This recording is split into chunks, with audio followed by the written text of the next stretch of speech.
a todos e bem-vindos a mais um podcast da Inova Risc, hoje com Filipa Rebelo de Andrade, representante da Bonhams em Portugal. Olá Filipa e bem-vindo ao nosso podcast. Olá, bom dia, é ótimo estar aqui. Obrigada pelo convite. Filipa, de onde vem este gosto pelas artes? O gosto pelas artes vem desde pequenina, ou seja, desde pequenina que deu por mim olhar para quadros e para museus. Tive uns pais que me levavam sempre a ver museus, o que por vezes era uma seca para as crianças, mas eu lembro-me de haver sempre um quadro que fixava a minha atenção, as pirâmides fixavam a minha atenção e ter sempre aquela pergunta: porquê é que este quadro é diferente do outro? Porquê é que isto... Tinha sempre essa inquietação e, sobretudo, sendo uma pessoa bastante visual, dava sempre por mim a olhar e a absorver isso. Eu acho que tem muito a ver com essa parte, talvez seja um bocadinho intuitivo ou vocacional. A Filipa licenciou-se em Portugal, mas acabou por especializar-se em Inglaterra, primeiro com mestrado em Manchester e posteriormente com uma pós-graduação em estudos orientais em Londres. Por que seguir os estudos ali, em Inglaterra? Porque segui os estudos em Inglaterra? Porque, sendo licenciada em História da Arte, eu sempre tive uma preocupação de ver o que é que eu vou fazer a seguir. E sabia já que estava em desenvolvimento na altura, por parte da Fundação Oriente, um futuríssimo, na altura, Museu do Oriente. E não foi por acaso, ou seja, fui para tirei, pronto, mestrado, pós-graduação, já nessa altura, sempre escolhendo, na medida em que me era dado escolher as artes orientais, e seguindo um bocadinho por esse caminho. Depois existe a School of Oriental and African Studies, que é um instituto que faz parte da Universidade de Londres, e que tem uma imensidão. Estudos orientais vai desde o Médio Oriente, desde a Turquia, já é considerado Oriente, até ao Japão, portanto não é propriamente só a China ou o Japão. Mas nós, portugueses, com a nossa ligação, e não havendo na altura, agora já há, mas não havendo na altura em Portugal grandes estudos nessa área, porque os estudos eram todos muito europocêntricos, ou seja, a história da arte era dada de uma maneira muito centrada na história da arte europeia, não é? Foi essa a minha opção, mas já um bocadinho com o bichinho de tentar mais tarde o percurso que tive na Fundação Oriente.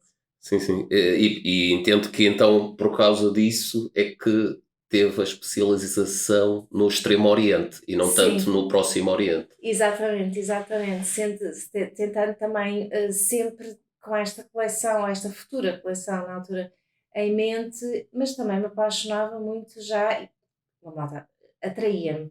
Mas à medida que uma pessoa vai estudando, vai ganhando cada vez mais gosto, não é? Como é que realmente os portugueses chegam a uma cultura tão diferente, a culturas tão diferentes e conseguem realmente criar determinados segmentos artísticos muito interessantes. A Filipa começou o seu percurso profissional ainda em Londres, mas acabou por voltar a Portugal, onde Sim. começou por trabalhar com o Centro Cultural de Belém. Sim. Como é que se deu esta mudança? Foi uma mudança era bastante nova, não é? Então foi uma mudança engraçada. Eu realmente em Londres estava muito focada já nessa área do Extremo Oriente, onde tive uma experiência profissional. Quando vim para o CCB, fazia parte do serviço educativo e foi muito engraçado. Foi numa época do CCB em que o CCB estava numa época de grande pujança e passavam exposições espetaculares, desde o maneirismo em Portugal ao ciclo do México, onde nós tivemos a oportunidade realmente de aprender imenso. Mas foi uma mudança boa, foi uma mudança ótima. Tive sorte de ter, das épocas em que passei pelos determinados sítios, tive sorte de apanhar boas épocas. Exatamente. Para além do seu trabalho no CCB, também foi professora na Universidade Moderna. Uhum. A formação, a transmissão de conhecimentos, isto é algo que é importante para a Filipa? Eu gosto de transmissão, gosto de transmitir os conhecimentos, gosto de organizar a transmissão de conhecimentos. Há uma parte um bocadinho mais ingrata na vida do professor, quer dizer, há várias partes ingratas que por cada aula dada são horas e horas e horas de trabalho. Ou seja, a partir do segundo ano em que se leciona a mesma matéria já é mais fácil e hoje em dia temos mais ao nosso dispor de tecnologia que não tínhamos. Sim. Estamos a falar de slides, dossiês, escritos à mão, com postais colares. Pronto, quer dizer, não era a mesma época, não é? E os velhos retroprojetores. E o retroprojetor, e que variava e não sei o quê, pronto. Portanto, é assim, micas e micas com slides, enfim. Mas é assim, isto para dizer que por cada aula são 4 horas de trabalho, e depois a correção e tal, mas sim, mas é gratificante Uhum. e outras vezes frustrante. Tem as duas vezes da medalha. Acredito. Hum, Posteriormente, acabou finalmente na Fundação Oriente, Foi. como curadora. Pode-se dizer que, tendo em conta a sua especialização em arte oriental e essa sua perspectiva que há pouco nos contou, era o que fazia sentido, não é? Era. Foi ótimo. A Filipa acabou por ter um papel importante, não só na aquisição de arte para o futuro museu, como na posterior organização do Museu do Oriente. Como é que é ver nascer um museu? Quais eram as suas funções? Como é que participou desta... Eu entrei na Fundação Oriente muito antes do museu existir. Ainda estava a ser constituída a coleção.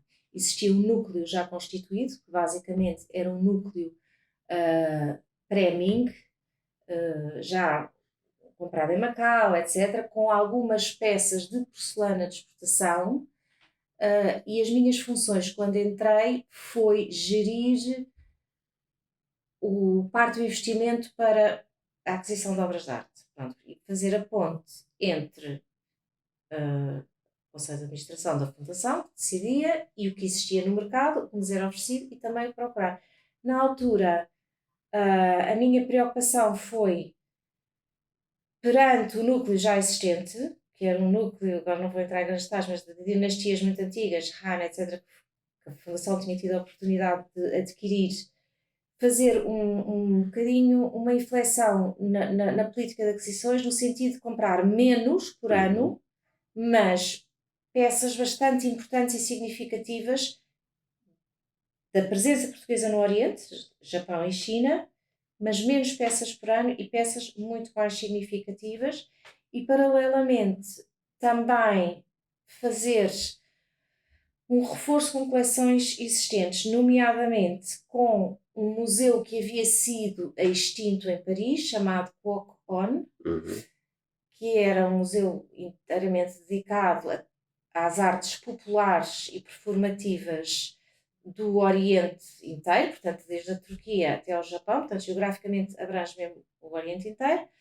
e foi um contacto que, por acaso, se é que existem acasos, foi estabelecido e foi negociado e etc. Isto meteu grandes...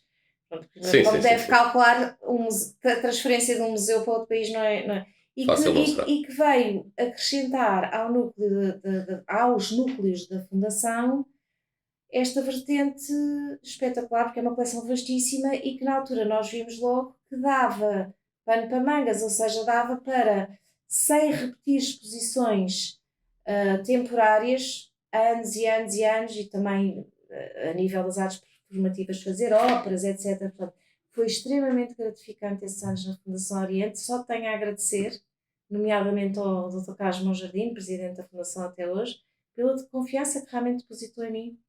E ver nascer o museu também passou por imensas fases, desde onde é que vai ser em termos físicos, houve variadíssimas hipóteses de negociações, de imóveis, etc., de arquitetos, até se chegar aonde realmente o museu está agora, que é nos armazéns frigoríficos de Alcântara. Foi tudo um privilégio muito grande participar em tudo isso. Muito bem. Em 2010 é convidada para representar então a Bonhams em Portugal. Pode contar-nos um pouco como se deu esse convite? Posso, sim, senhora. Um senhor chamado Colin Schiff, que era na altura chairman da Bonhams e que tinha vindo de uma outra leiloeira muitíssimo importante e que tinha muitos contactos em Portugal, e que eu conhecia muito bem. Eu acho que na área do Oriente em Portugal era impossível não conhecer o Colin, e eu tinha ligações já profissionais ao Colin também por causa da fundação, porque ele na altura dirigia uma outra leiloeira a quem nós comprávamos, etc.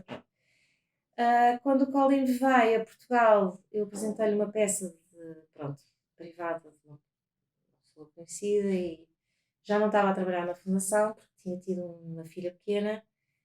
Pronto, ele veio cá, estivemos juntos e tal, e passado um tempo ele escreveu uma carta manuscrita a dizer: olha, Filipe, eu percebi que está ainda ocupado, teve o seu bebê e tal, mas o que é que se vê fazer? Que tal? Gostava de fazer isto? Pronto, foi assim uma coisa muito natural. E a Filipa teve que pensar muito no convite? Tive um Ou... bocadinho. Hum, Tive que pensar um bocadinho, porque foi um bocadinho entrar no desconhecido. Ou seja, o mundo das leiloeiras não me era desconhecido, mas na perspectiva do comprador, muito da claro. perspectiva do comprador, um bocadinho da perspectiva do trabalho dentro de um departamento, mas assim, em geral, tive que pensar um bocadinho. Portanto, e a Bonhams, que é uma das mais antigas leiloeiras do mundo e foi É mais. fundada há 230 anos, portanto, faz este ano 230 anos, claro, é um nome reconhecido internacionalmente. Quais foram os desafios que sentiu a Filipa por representar um nome tão importante dentro do mundo da arte em Portugal? O maior desafio foi hum, implementar o nome, porque eu rapidamente cheguei à conclusão que, sendo a Bonhams uma leiloeira tão importante internacionalmente, em Portugal basicamente só era conhecida por colecionadores de Hum, automóveis ou por colecionadores ou por um nicho de colecionadores mínimo e que fosse já bastante internacional. Ou seja, eu dizia que trabalhava na Bonhams e as pessoas pensavam que eu trabalhava tipo ou numa imobiliária ou numa marca de cosmética, pronto, tudo um pouco. Não, o desafio principal foi realmente é como se fosse uma implementação de uma marca, uhum. basicamente. E tipo, somos uma leiloeira, e não leiloamos só automóveis. E estamos em Portugal e estamos a prestar serviço em Portugal. Foi um desafio. Tive imenso apoio por parte da casa, ou Uhum. seja, nisso realmente, lá está, eu tenho muita sorte. Nisso realmente a casa foi espetacular. Ajudaram-me em tudo, não é? Tudo aquilo que eu precisava, mas realmente também passava por mim, desbravar terreno, tipo, "Bom, e agora vamos, o que é que vamos fazer?" Mas realmente com todo o apoio deles e confiança que eles puseram em mim. Sim. A Filipa falou aí dos carros clássicos, Sim. dos automóveis, mas passando os olhos pelo site da Bonhams, o que se vê é que a variedade de peças é enorme. E fugimos um bocadinho àquele estereótipo que vemos nos filmes e de um leilão de cada vez, de um mais centrado naquela habitual arte da pintura, escultura, Uhum. fotografia, porcelana e pouco mais. Uh, Isto são as vantagens de uma multinacional ou é uma visão diferente do que é que constitui uma obra de arte? Uma visão diferente do que constitui uma obra de arte, não. É realmente a maneira de funcionar de uma leiloeira multinacional. Não somos a única que funciona assim. A Bonhams funciona, e as outras grandes leiloeiras, por departamentos. Ou seja, temos à roda de 60 departamentos e cada departamento é tipo uma microempresa. Uhum. E o que é um departamento? Imagine, a porcelana europeia, Sèvres, mais Antiquities, aí já entram as obras de arte do período romano, período grego, joias é um departamento, automóveis é um departamento, pintura do século XIX é um departamento, impressionista é um departamento. Uhum. Esse departamento tem especialistas que só veem isso, ou seja, eles são altamente focados. Sim, Não sim. vale a pena mostrar um relógio a um especialista de pintura do século XIX, porque ele não. Pronto. E organizam-se assim os leilões. Existe um calendário, não apenas nosso, mas que é construído em consonância com as outras leiloeiras internacionais. Portanto, existem épocas, existem seasons, Uhum. por exemplo, a Semana da Arte Oriental em novembro em Londres, etc., em que todos os especialistas mundiais desse segmento confluem para aquela cidade. E assim se organiza o mercado da arte. Não sei se respondi à sua pergunta. Sim, sim, sim, sim. Aliás, uma das coisas que é impressionante quando se olha para o site é efetivamente a quantidade de leilões que é possível realizar ao mesmo tempo. E claro, com tantos departamentos, Sim, é porque nós mais. temos, agora o mundo está a mudar, mas na nossa sede em New Bond Street, que é um edifício state of the art, temos várias salas de leilões, não Uhum. é?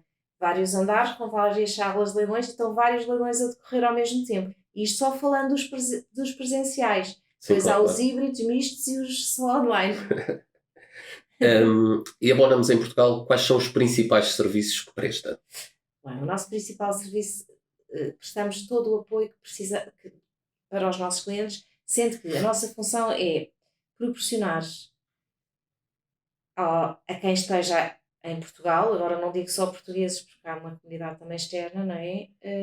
Uma plataforma global, ou seja, se eu quiser vender determinado objeto, a Bonams proporciona a avaliação e a colocação desse objeto no mercado internacional, que é a Bonams, ou seja, em vez de estar a vendê-lo para um segmento mais regional ou limitado, ou não quero usar a palavra limitado, mas limitado Sim, sim. geograficamente, está a vendê-lo numa montra do mundo, não é? Uhum. O que é que nós proporcionamos? Basicamente as avaliações, portanto, partindo do princípio que a avaliação tem pernas para seguir em termos de negócio, propomos então qual é o leilão adequado.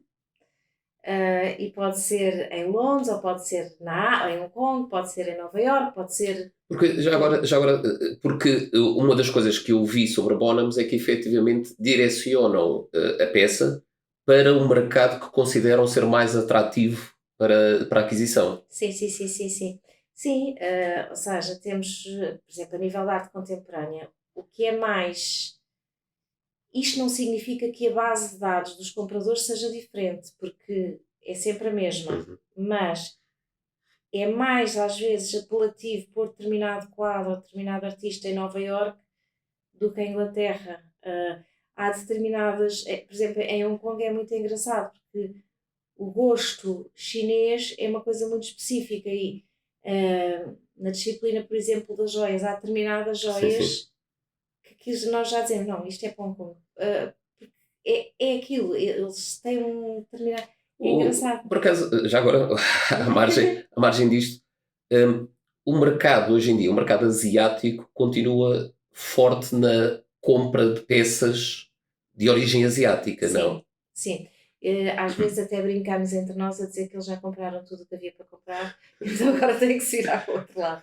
Não, porque sim, durante anos e anos e anos e anos a política de aquisição foi comprar primeiramente tudo o Uhum. que é para o mercado chinês, tudo o que é fabricado para o mercado chinês.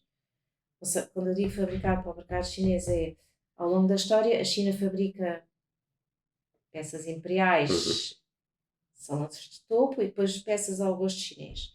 Foram, ao longo dos séculos, foram trazidas para a Europa. Portanto, isso foi tudo arrebanhado, não é? Sim, sim, sim, Portanto, sim. havia estes grandes caçadores de tesouros.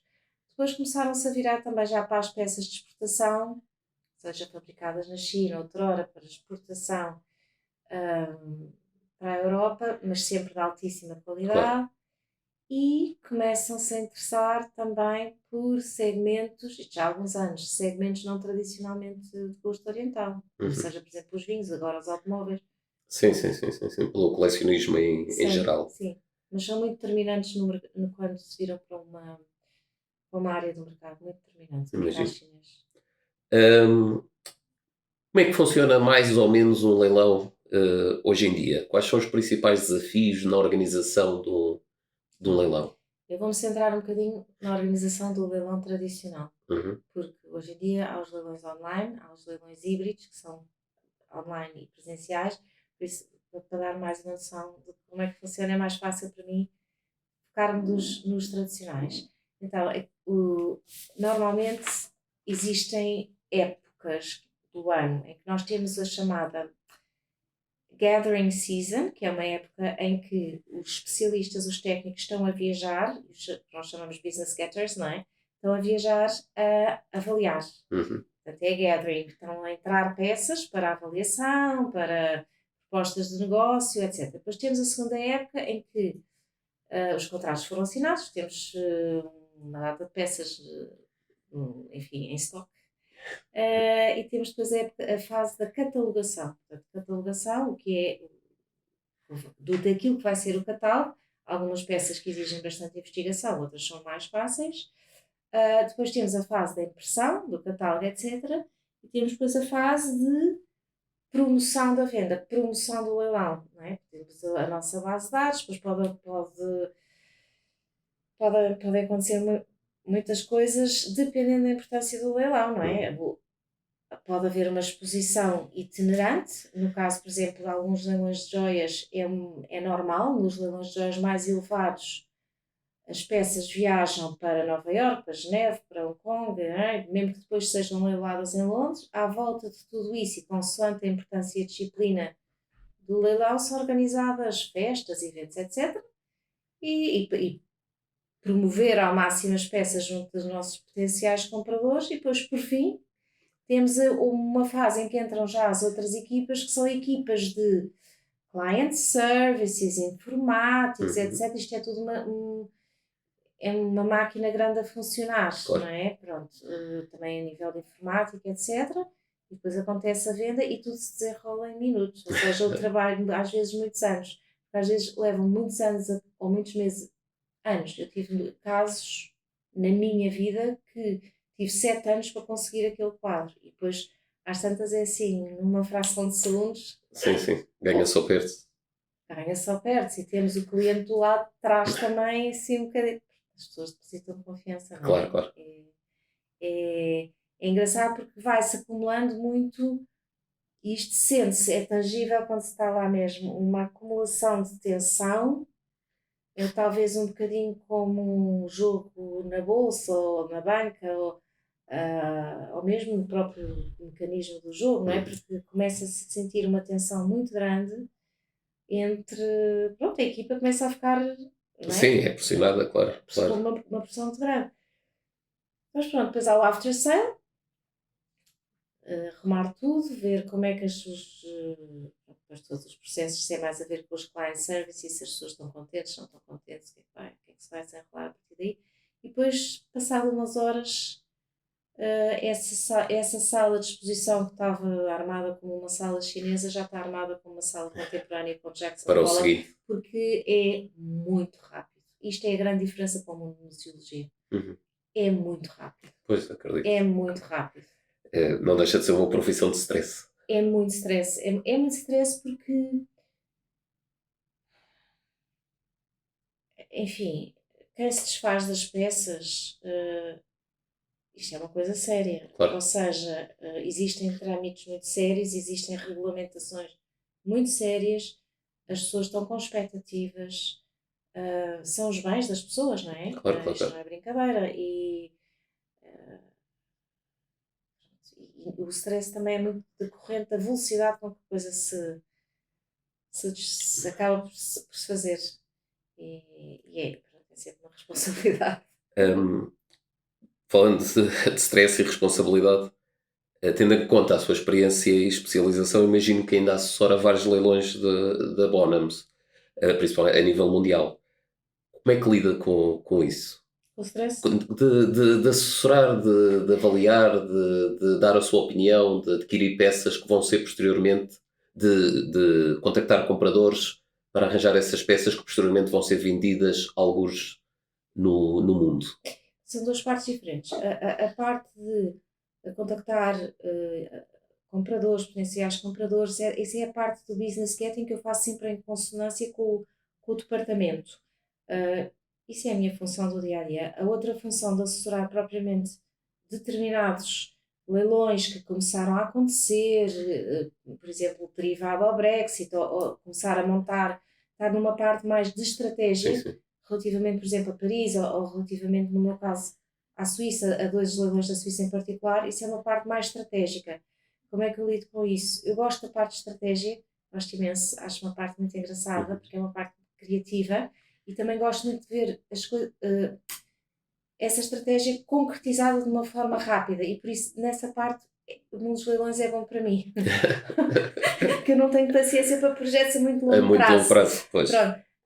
Sim, é uma responsabilidade muito grande, é uma responsabilidade de gerir, sobretudo se a empresa ou as equipas da empresa estão a corresponder àquilo que a nossa estratégia com os clientes desenvolveu e promoveu. Isso é que é a grande responsabilidade, é que as equipas da empresa correspondam à nossa estratégia que estamos a tentar desenvolver. Às vezes é preciso imaginação para desenvolver, é preciso resiliência e é preciso, sobretudo, não deixar mal os clientes, não é? Claro.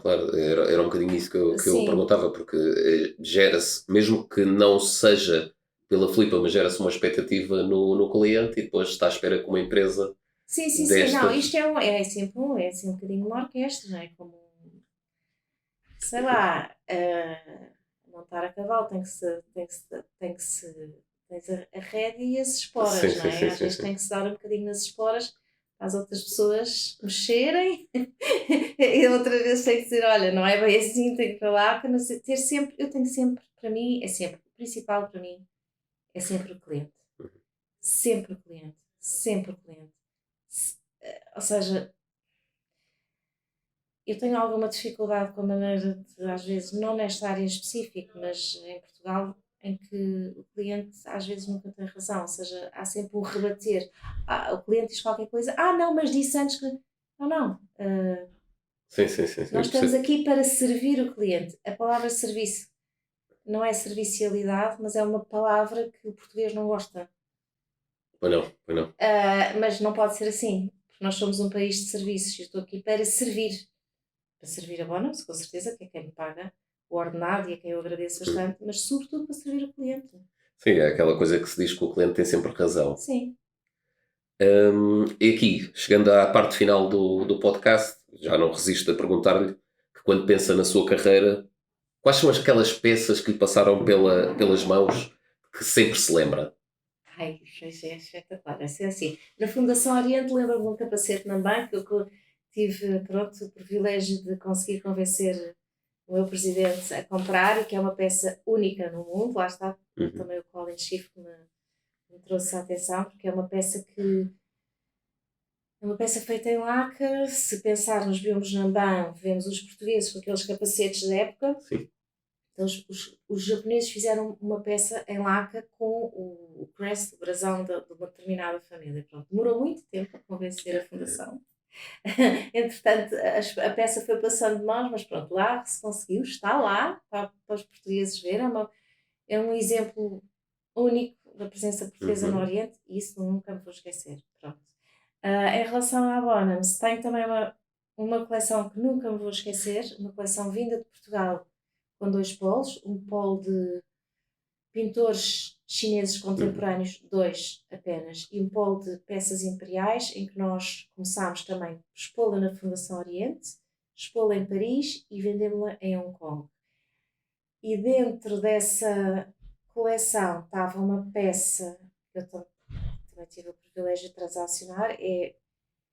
Só há duas no mundo. A primeira está no Victorian Albert Museum e a segunda foi vendida nesta Sim, peça. sim. É uma peça muito grande, em esmalte, chinesa, que estava no Palácio Imperial, Uhum. na China, e portanto essa peça também nunca me vou vender. Foi um privilégio muito grande. Filipa, chegamos ao fim do nosso podcast. Obrigada. Quero, acima de tudo, agradecer-lhe Eu a também agradecer. disponibilidade. Acho que foi um podcast muito informativo e engraçado até. E agradecer a todos os que nos ouviram. Até à próxima. Obrigadíssima. Obrigada por me terem convidado e recebido. Obrigada. Obrigado, Filipa. Obrigada. Está a ouvir Conversas Sem Exclusões, um podcast Nova Risk. Os seguros como nunca os ouviu.